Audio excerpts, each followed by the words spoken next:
And that all changed when I had a crush on this guy who was in 3 of my classes. He was the first person who had ever taken an interest in me.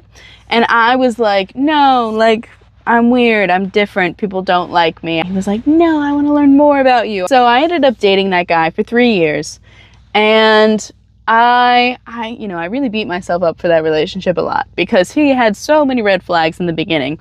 And I saw the red flags in the beginning because, growing up autistic, I was like, there's something wrong with me. So I became obsessed with psychology. I learned all the relationship advice and red flags. And so he was like hidden, he was like a textbook. I think he saw those same things and he was like, let me do all of those.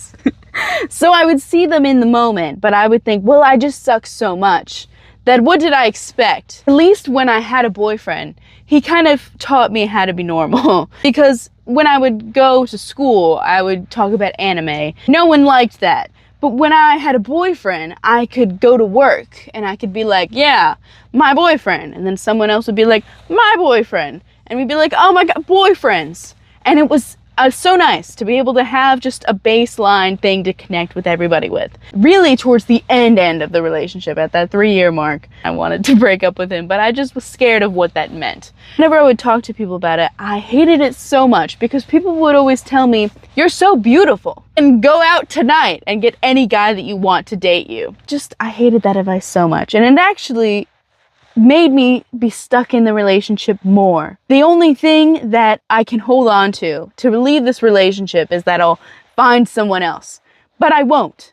So that's why I'll stay in this one.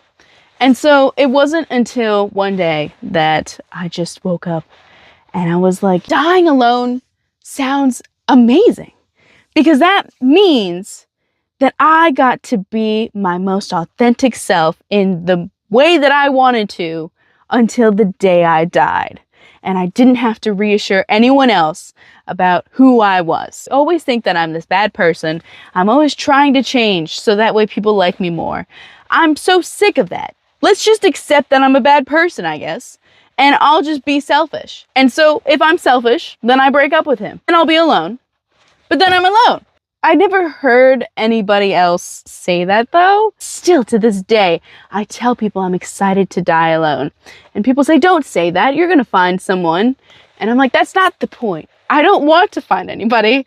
The goal is to die alone. I always try to say something that I haven't heard before. But I prefer to see someone who actually lives it and is like, well, if I die alone, then great.